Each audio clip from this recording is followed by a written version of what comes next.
Bonjour mes délicieux co-créateurs, c'est Lilou, je suis à Lausanne aujourd'hui en Suisse avec Thierry. Bonjour Thierry. Bonjour Lilou. Et Choupette. Alors je vais dire bonjour à sa place, bonjour tout le monde. Ah, toi et ton chien apparemment, tu ne te déplaces pas sans ce chien. C'est fusionnel, oui, c'est fusionnel. C'est un chien que j'ai adopté, elle avait 1 an et demi et je vais partout avec. Je vais en rendez-vous, je donne des séminaires, elle est avec moi, des conférences, elle est toujours avec moi. Je ne m'en sépare absolument jamais, sauf si tout d'un coup je dois me déplacer, s'il à l'étranger prendre l'avion pour 1 ou 2 jours, c'est trop compliqué pour elle. Mais sinon tout le temps avec moi, toujours. Alors tu es le fondateur de Souris et tu as créé cette boîte, tu as créé cette entreprise pour donner le sourire aux gens. Pourquoi? Quelle est ton intention derrière tout ça? Alors Souris, c'est une marque qui a pour but de rappeler des valeurs, en fait, des valeurs qu'on connaît tous. 4 valeurs: sourire, respect, échange et attitude positive. Pourquoi tu as décidé de mettre ça en place? Et après, on va rentrer dans le délice du sourire et du pourquoi et comment ça peut changer notre vie même. Hein. Mais pourquoi tu as décidé de créer Souris? C'est une décision qui est venue suite à une non-décision d'accepter certaines choses dans une entreprise, en me disant que non, je suis pas obligé d'adhérer à certaines choses. Je pense que dans la vie, on peut aller de l'avant, on peut, pour ceux qui aiment faire de l'argent, mais de le faire d'une façon qui soit pas néfaste à l'être humain. C'est ça en fait, c'est surtout ça. Et puis, je me suis souvenu de quelque chose que mon père me disait quand j'étais ado. Il disait que dans la vie, on a, quand quelque chose nous dérange, on a 2 choix. Le premier, c'est de se taire. Et le deuxième, c'est de faire en sorte que les choses changent. Ça veut dire de s'impliquer. Donc en fait, c'est très simple. Ça veut dire que si quelque chose nous dérange, cessons de juger et de critiquer. Il faut s'investir. En disant, ben voilà, ça me dérange, je ne suis pas d'accord, alors je vais m'impliquer. Et moi, j'ai choisi cette option-là en me disant, voilà, les gens sont magnifiques, les entreprises peuvent être magnifiques. Il faut simplement qu'on ait de l'amour pour ce qu'on fait. Pour qu'il y ait de l'amour, il faut qu'il y ait du respect. Il faut qu'il y ait de l'échange. Il faut échanger nos compétences. Il faut échanger nos idées, nos impressions. Et puis, savoir accepter les idées de l'autre. C'est ça, en fait. Et c'est parti d'une grande tristesse de voir qu'on peut bouleverser la vie de gens, de personnes, que lorsque on va parler purement restructuration, lorsque quelqu'un est déplacé dans une entreprise ou licencié, il n'y a pas que sa vie qui est en jeu. Il y a la vie de son conjoint, il y a la vie de ses enfants. Qu'est-ce qu'il vit en partant d'entreprise, même si à la limite on va lui offrir de l'argent pour l'indemniser, mais qu'est-ce qui va se passer après? C'est ça en fait. Et puis, dans cette idée de Souris, c'était de se dire, ben voilà, ces valeurs, sourire, respect, échange et attitude positive, elles concernent tout le monde, l'enfant, l'ado, l'adulte et les entreprises, c'est ça. Mais comment on arrive à partager un sourire alors parce que je sais que tu as créé un jeu, donc pour inciter les gens à sourire, tu fais des interviews, tu fais des séminaires, comment on arrive à communiquer ça? Si on prend la formule des séminaires, c'est de rentrer dans l'authenticité. Ça veut dire ne pas apprendre aux participants ce que c'est que le respect ou le sourire, on le sait. Et puis on se fait peut-être aussi une fausse image, par exemple du sourire. Qu'est-ce que c'est que le sourire?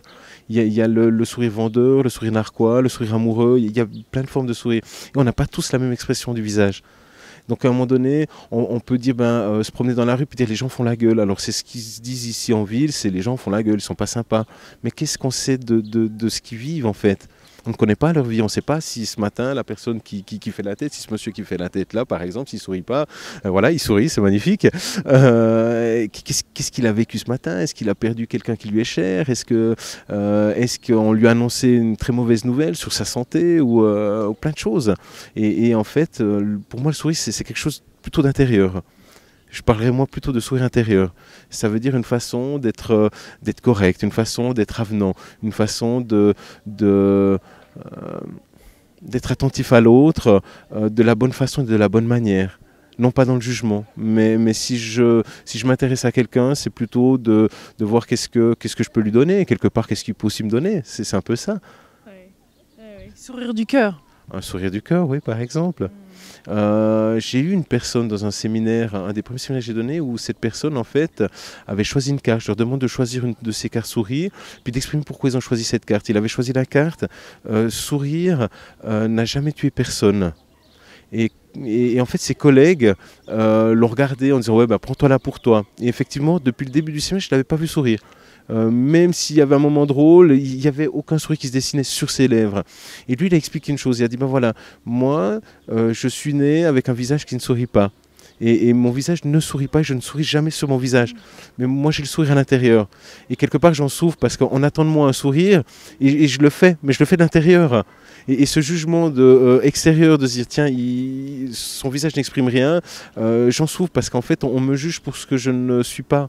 Et c'est ça, en fait. Ça va pas de pair? Ça va pas de pair quand même, ce sourire du cœur avec un sourire sur le visage? Est-ce que c'est vraiment vrai qu'il était souriant du cœur à l'intérieur? Je pense que c'est automatique, on a envie de sourire à la vie. Enfin, ça se voit à travers le visage des personnes qui sont souriantes, heureuses, bien, positives, non? Mais ça se voit comment d'après toi? Par un sourire, par des yeux qui pétillent, par un élan d'aller de l'avant. Quelqu'un qui fait la tête ou qui ne sourit pas, c'est vrai que ça donne moins envie. Ça donne pas envie de... Un cœur qui sourit, on a envie d'aller vers la personne. Oui, mais quelque part, c'est... est-ce que tu te promènes, même si tu es heureuse et souriante, est-ce que tu te promènes toujours avec le sourire sur les lèvres? Non, pas toujours. Voilà. Mais là, dans le cas d'une personne qui avait des blagues et qui rigole pas... Ouais, mais tu sais, il y a des visages qui sont très tirés. Ouais. On n'a pas tous la même bouche, on n'a pas tous les mêmes lèvres, c'est ça en fait. Ouais. C'est juste ça. Il y a des personnes où, vous savez, quand on va rechercher le sourire chez quelqu'un qui justement n'a pas cette expression, puis qu'on va le chercher tout d'un coup, il y a quelque chose qui se dessine. C'est magnifique. Mais moi, je suis pas convaincu. C'est à nous de juger, quoi. Mais non, et je suis pas convaincu. Je suis pas convaincu du grand sourire Pepsodent. Ah bah non plus. Et après, il y a le sourire faux. Ouais, puis il faut savoir une chose, c'est que très souvent, il y a des personnes qui sont très expressives, qui sont très joyeuses, très joviales, et qui cachent une tristesse énorme. Et en fait, ils ont trouvé la parade. Certains mettent des barrières, je ne souris pas, comme ça on ne m'envahit pas. Et d'autres mettent une barrière sourire, ça veut dire cette barrière de dire regarde, je suis heureux. Puis en fait, ils sont très malheureux au fond d'eux. Oui, c'est pour ça qu'on en vient vraiment à l'authenticité et la simplicité dont tu parles, hein, parce qu'on le sent quand même, hein, les gens qui font un sourire et puis en fait c'est pas là, on se sent gêné, on se sent mal à l'aise, on le ressent, faut pas prendre les autres pour des cons. Ouais, par exemple, mais faites ce que vous voulez. Tu sais, ça me fait penser à autre chose, en fait, justement, par rapport au sourire intérieur. J'avais des enfants en difficulté, ce sont des jeunes qui n'ont pas trouvé de place d'apprentissage. Ils sont dans des classes où, en attente de trouver un emploi, en fait. Et puis, j'ai demandé à un moment donné, qu'est-ce que c'est que le sourire intérieur pour vous? Et puis un jeune très yo, quoi. C'est ouais, le sourire intérieur, c'est quand tu as du bonheur dans ton cœur. Je dis ok, mais est-ce que tu le montres sur ton visage? Et là, il m'a répondu non, pas forcément. Et j'ai demandé mais pourquoi? Il m'a dit mais moi j'ai pas envie qu'on me le vole en fait, c'est pour ça. Je dis mais pourquoi on te le volerait? Et là il m'a expliqué une chose qui était vraiment très intéressante. Il m'a dit si je me promène en ville avec mes potes, les gens ils aiment pas tellement notre look. Et à un moment donné, si vous dites bonjour, ils se demandent ce que vous leur voulez, et ils le prennent très mal. Et ça me donne plus envie de sourire. Donc quelque part, j'ai pas envie qu'on me le vole. Et c'est ça. On a peur de l'autre. On a peur de se découvrir. Il y a des personnes à un moment donné, si vous souriez à quelqu'un, la personne peut se demander qu'est-ce que vous lui voulez. Et en fait, quelque part, c'est non, je te veux rien, c'est tout, j'ai juste envie de te sourire. Tu me regardes, je te souris, c'est tout. Je trouve qu'un sourire devrait être inconditionnel, en fait, que le bonheur, justement, il faut dans les moments difficiles, faciles, c'est justement là où un sourire, il est d'autant plus important et Et il faut oser afficher ce sourire, cette je suis heureux et je le revendique. Et alors, parce que c'est vrai qu'il y a une petite truc en France, en tous les cas, je ne sais pas en Suisse, mais vivons cachés, vivons heureux. Donc c'est comme s'il faut garder son sourire pour soi, pas partager. Donc c'est inauthentique aussi, ça. Le vivons caché, vivons heureux, c'est quelque chose qui vient surtout du fait de ne pas se mettre en danger. Ça veut dire d'être loin de tout le monde. De ne pas être sous le feu des projecteurs. Plus on se met en avant, plus on devient public, plus on sourit dans la rue. Voilà, c'est pareil, hein, c'est un autre niveau, mais c'est pareil. C'est être là, bien, ça dérange. Ça dérange en France, je me suis rendu compte sur les plateaux télé, toi aussi. Ça dérange d'être heureux, il faut trouver le petit truc qui fait que... Pourquoi cette personne-là, elle est heureuse ? Elle devrait être malheureuse en fait, je vais t'expliquer moi. Ah ben attends, puis si tu es heureux, puis qu'en fait tu n'as pas de quoi être heureux pour l'autre, oui. Ça veut dire que grosso modo si tu dis bah écoute j'ai plus rien, je couche dehors et j'ai plus assez à manger, je ne paie plus mes factures, mais putain qu'est-ce que je suis heureux. Ça va déranger l'autre, attends mais c'est pas possible. Il y a vraiment un problème. Là tu as du culot parce que tu n'as pas le droit. Ouais. Tu peux pas être heureux si tu es en difficulté. Je vais te démontrer que tu n'as pas de raison d'être heureux. Voilà, et c'est ça, ouais, c'est exactement ça. C'est exactement ça. Mais tu vois, moi j'ai des entreprises tout d'un coup qui me demandent pour venir apprendre aux gens à sourire. Et même que j'ai besoin comment dire, de travailler, hein, d'avoir des mandats, je me dois de refuser en disant mais je peux pas apprendre à quelqu'un à sourire. Qui peut apprendre à sourire? Combien de muscles dans le visage? Non merci, ça va. Je te raconterai plus l'histoire. C'est un peu ça. C'est combien de muscles il faut pour sourire. J'ai vu encore dernièrement, il y avait un article impressionnant où il parlait d'une machine qui va détecter le vrai et le faux sourire. On en est là. On en est là. C'est fou. Et ça va être utile pour les entreprises en fait. Et pour la pub. Et quel sourire faut-il pour que le consommateur achète plus? Si tu rentres dans une entreprise, si tu rentres dans un commerce et que la personne qui vient te servir, s'occuper de toi, si elle vient avec un sourire qui est un sourire qu'elle a appris à faire, est-ce qu'à un moment donné, on arrivera encore à ressentir que c'est vrai ou que c'est faux ? Tu sais, ce sourire, c'est magnifique, tu le vois dans des établissements des fois où, on va dire, la sommelière arrive et vous demande avec un sourire incroyable, bonjour, qu'est-ce qui vous ferait plaisir ? Et là, vous dites, bah, j'aimerais bien un café. Et quand elle se retourne, il y a tout qui redescend. Et en fait, le client de derrière le voit, il se dit, mais c'est pas vrai, elle m'a fait la même chose à moi. Attends, ça veut dire qu'en fait, elle par courtoisie, elle va me sourire parce qu'il faut le faire, parce que je suis client. C'est ce truc en fait où, en tant que client, on exige aussi. On exige un sourire, on exige à être bien servi. Et puis, c'est le client est roi. Alors, un ami me disait, mais tu sais, le client est roi pour autant qu'il se comporte comme un roi. Et moi, je pense que c'est un échange. Ça veut dire que si je vais quelque part et que j'ai envie d'être bien servi, il faut aussi que je participe à tout ça, que je donne aussi quelque chose, que j'ai du plaisir à être là. Je viens boire ne serait-ce qu'un café, c'est un moment d'échange. Sinon, je prends un thermos et je bois le café dans ma voiture. Hein, ça me coûtera moins cher et je serai moins déçu. Et on le voit dans certains établissements, on le voit dans certains endroits, on le voit chez nous. Moi, je suis intervenu en début d'année à Crans-Montana. J'ai donné une vingtaine ou une trentaine de séminaires. J'ai eu des gens de l'hôtellerie, de la restauration, j'ai eu des banquiers, plein de gens de Crans-Montana. Et en fait, c'est extraordinaire parce que moi, j'étais très touché quand c'était des gens qui venaient et qui me disaient « mais j'aime ma région, j'aime mon travail, j'aime mon métier. » J'ai envie de transmettre. J'ai envie que. C'est vrai ça. Et ça c'est vrai. Ça c'est pur. Ça c'est authentique. La question c'est comment on pourrait être plus fort pour faire plus de chiffres, pour s'en sortir parce que on a des soucis avec l'euro, le franc fort et il faut qu'on soit plus performant. Il faut qu'on soit plus souriant. Il faut que. Et moi je dis mais il faut juste que tu aimes ton métier. C'est tout. Et de l'amour pour ton travail. Et de l'amour pour ta région. C'est moi ici, je viens pas d'ici, mais je travaille ici, j'y habite depuis quelques années. Cette région m'a adopté et je le remercie. Et moi, j'aime ce coin. J'aime les montagnes, j'aime le lac. J'ai beaucoup d'amour pour ce coin de pays. Voilà, c'est ça. Et beaucoup d'amour pour ce que je fais. Et ça s'arrête à ça. Donc dans le coup, tu dégages, tu as quelque chose qui se transmet, ça sent, les gens sentent. Et c'est ça en fait, c'est aimer ce qu'on fait. C'est être là dans le moment présent, apprécier les choses. Il y a quand même beaucoup plus on a de reconnaissance, plus on a de gratitude, plus on dégage. Le charisme, c'est quoi? C'est une question. C'est quoi le charisme en fait? Parce que c'est vrai qu'il y a des gens qui arrivent dans une pièce et boum. Ils dégagent quelque chose de très fort. Ben, ils se sentent bien, ils se sentent en phase avec eux-mêmes. S'ils sont en costume et puis que ça leur va bien parce qu'ils aiment ça et ils se sentent bien, c'est pas une obligation. J'ai mis mon costume parce que je me sens bien en costume. Donc automatiquement, ils dégagent un certain charisme.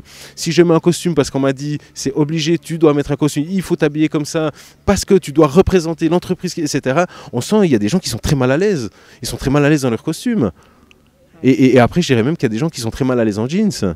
Tout d'un coup, c'est celui qui est en costume tout le temps et que tout d'un coup, il va enfiler le jeans et quelque part, il perd son identité parce qu'on lui a dit, attends, il faut t'habiller, tu représentes, je sais pas, moi, une banque, une assurance, tu dois présenter d'une certaine manière. Et il rentre dans ce moule. Et il joue ce rôle.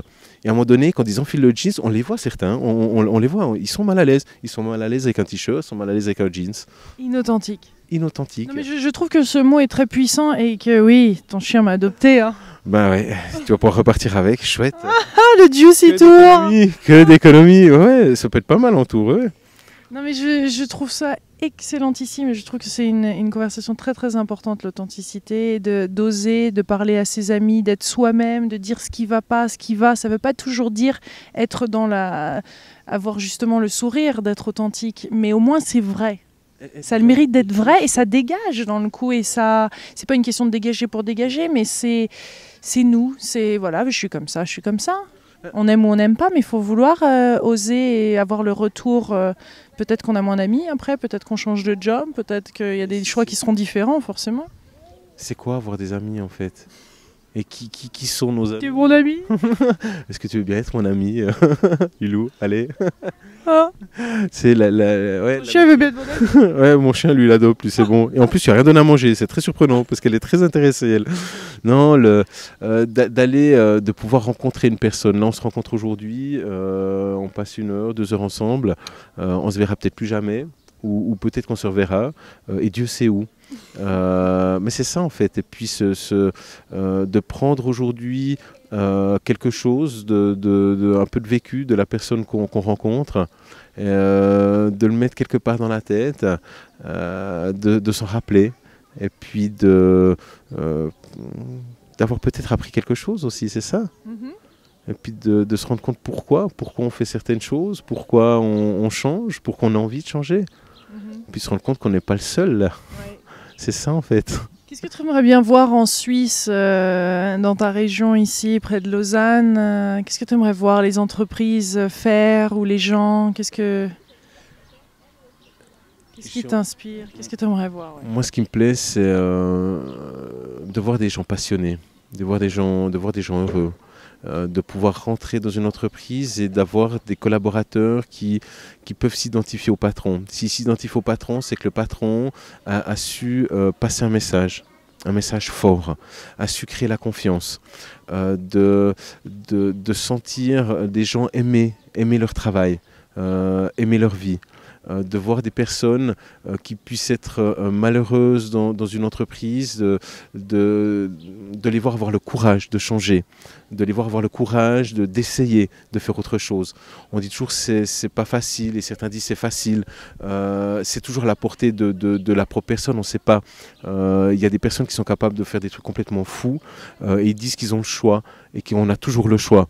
Et puis après on va peut-être porter un jugement sur ceux qui disent qu'ils n'ont pas le choix. Mais on ne peut pas se mettre à leur place. Et je pense qu'il faut aider, il faut arriver à comprendre, arriver dans une entreprise. Qu'un patron en fait rentre dans une entreprise, il dit mais tu es malheureux dans ton travail, qu'est-ce qui se passe? Tes résultats ne sont pas très bons, je te vois travailler, je sens que tu es pas à l'aise, qu'est-ce qui se passe? Et de pouvoir réussir à créer ce dialogue où l'employé pourra dire non, je ne suis pas heureux dans mon travail, sans avoir peur de le dire, sans avoir peur de perdre son travail, de dire je ne suis pas heureux dans mon travail, voilà pourquoi, je ne m'entends pas avec telle et telle personne, je n'arrive pas, et d'avoir un patron qui dit mais qu'est-ce que je peux faire pour t'aider? Comment je vais pouvoir t'aider pour que tu sois plus heureux dans ton travail, pour que tu puisses aimer ton travail, aimer l'entreprise pour laquelle tu travailles, que tu puisses t'identifier à l'entreprise. C'est ça en fait. Et que la personne dit ben voilà ce que j'ai besoin. et que le patron puisse dire, ben, je peux te l'offrir ou je ne peux pas te l'offrir. Et si moi ici je ne peux pas te l'offrir, je vais pouvoir t'aider à ce que tu puisses l'avoir ailleurs. Et c'est ça en fait.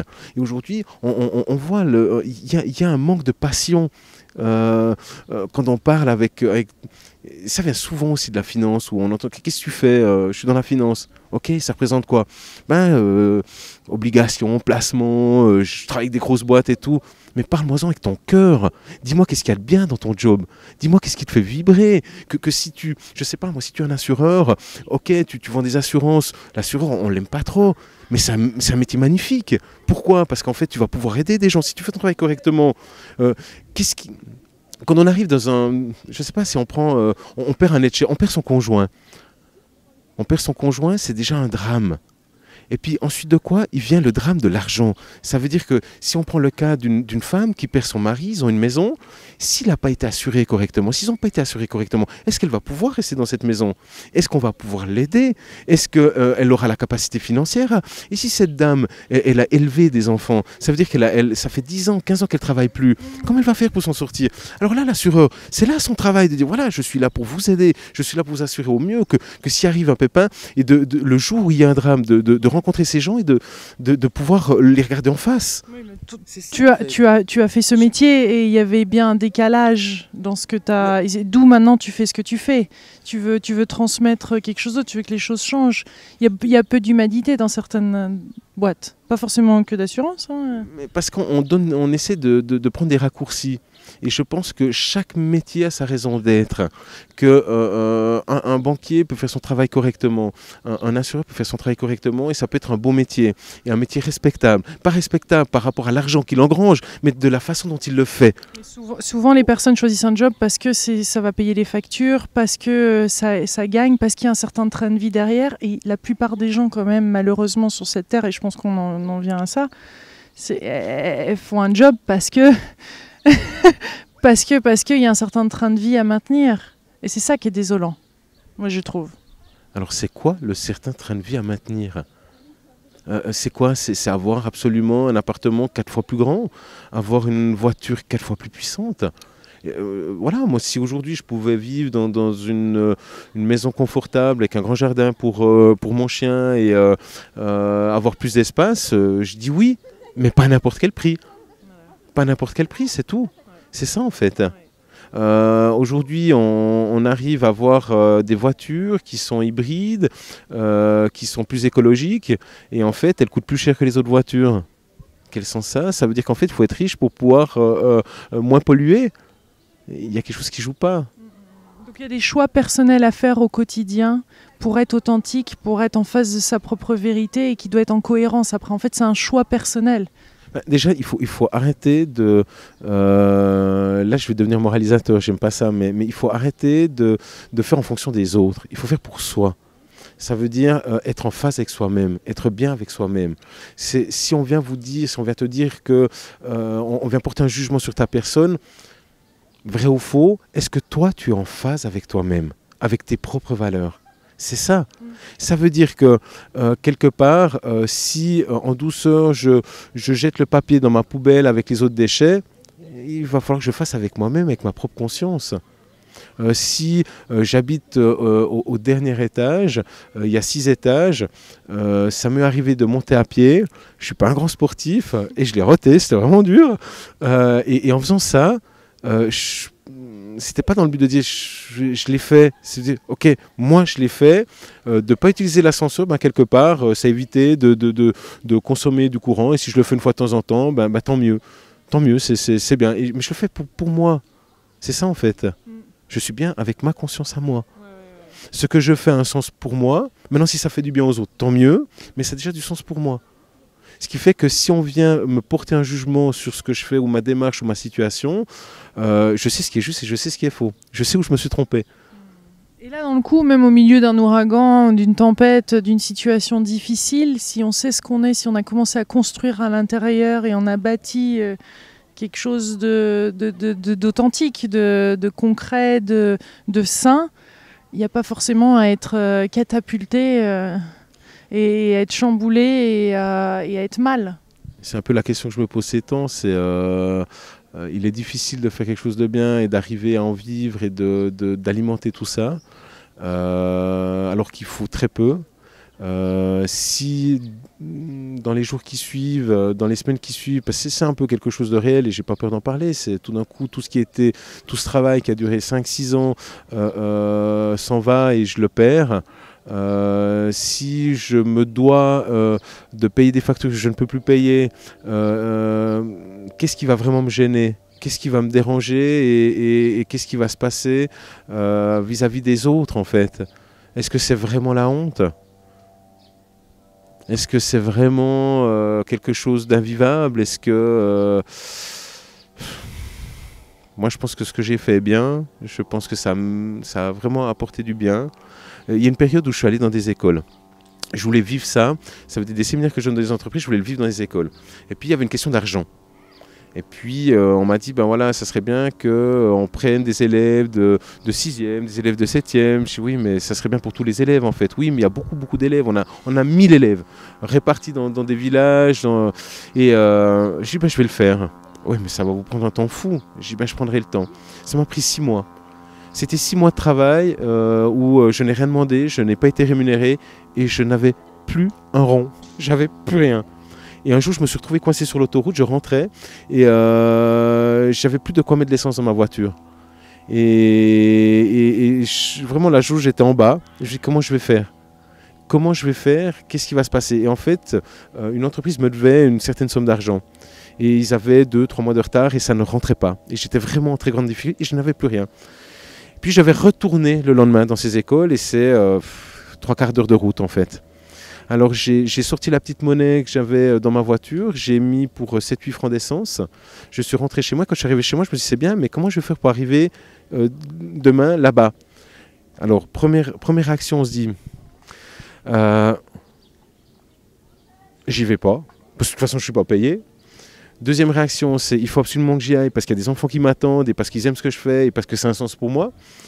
Et puis ensuite, c'était de se dire, bah, comment? Et quand je suis arrivé chez moi, j'ai gardé chez moi un petit coffret auquel je tiens énormément, qui est un cadeau de mon parrain. C'est boîte à musique en fait, petite boîte à musique. Et dedans, j'ai mis vraiment ce qui pour moi est le plus précieux aujourd'hui. C'est ma gourmette de quand j'étais bébé. Et c'était 2-3 choses, 2-3 petits objets insignifiants pour n'importe qui, mais qui avaient beaucoup de valeur pour moi. Et dedans, il y avait 4 pièces de 5 francs. 5 francs, des très vieilles pièces, une de 1918, une de 1927 et une de 1936 et une de 1937. 36 et 37 qui sont les années de naissance de mes parents. Et je gardais ça précieusement. Pour moi, c'était vraiment... Et là, je me suis dit, ben, il va falloir que tu payes ton essence avec ces 4 pièces. Et je suis parti le lendemain matin et je me suis arrêté à une station essence et j'ai remis de l'essence pour 20 francs. Et j'ai donné ces 4 pièces. Et la fille, quand elle a pris ces 4 pièces, elle les a jetées dans la caisse. Et on a entendu le bruit de l'argent, en fait. Ces pièces, c'est un bruit autre que les pièces qu'on a maintenant. Et c'est fou parce que j'étais content. Je me dis, elles m'ont servi à quelque chose. Je les avais depuis tout petit. Hein. Je ne sais pas, moi, c'est des pièces, j'avais depuis peut-être l'âge de 10 ans, 12 ans. J'en ai 45 aujourd'hui. J'étais content, en fait. Je me dis, ça m'a servi à quelque chose. Mais le comble, en fait, c'est que ce que je ne savais pas, c'est que l'argent que j'attendais de cette entreprise avait été versé le jour avant. Et je ne l'avais pas vu. Et en fait, quelqu'un me disait, mais c'est fou, en fait, tu as perdu ces pièces alors que tu avais... je dis, mais elles m'ont servi à quelque chose, c'est ça, en fait. Et c'est ça qui est intéressant, c'est de se dire, tiens, ça me sert à quelque chose. J'ai gardé quelque chose qui m'était précieux, je m'en suis séparé, ça m'a aidé, et en fait, elles avaient vraiment une importance, ces pièces. C'est juste ça. Et ça t'a permis de... Bon, alors il y avait plein de personnes après qui peuvent rentrer dans un tout autre débat, mais c'est chouette. En tout cas, merci de communiquer ça avec nous, parce que moi, je me suis retrouvée dans des situations similaires et ça peut faire mal sur le coup, mais quelle grande libération de laisser un peu aller certaines choses auxquelles on s'identifie même, ou un paraître ou quel que ce soit, et puis pour véritablement se voir juste en face tel que l'on est, et puis oser être soi-même. Il y a des solutions, hein. Il y a des solutions quand on veut. Il y a d'autres vidéos que j'ai fait particulièrement, peut-être un peu plus en anglais, mais sur l'abondance, sur la véritable abondance de la vie, et je pense que le plus important, c'est d'être fidèle à son cœur. De toute façon, après, les choses se démêle? Les choses deviennent beaucoup plus simples. Ça veut dire que même un gros coup de blues, même un moment très difficile, on remarque qu'il dure beaucoup moins longtemps. En fait, il nous arrive un pépin, quelque chose de très difficile à gérer, on le gère beaucoup plus vite. Il y a un truc, c'est que tout d'un coup, on apprend une mauvaise nouvelle, il y a vraiment quelque chose de difficile, et ça m'est arrivé 2-3 fois ces derniers temps, et ça fait beaucoup. Et en fait, j'ai remarqué une chose, c'est que c'est déjà dans mon tempérament, mais j'ai remarqué que dans cette façon de vivre, en l'espace de 10 minutes, on passe à autre chose.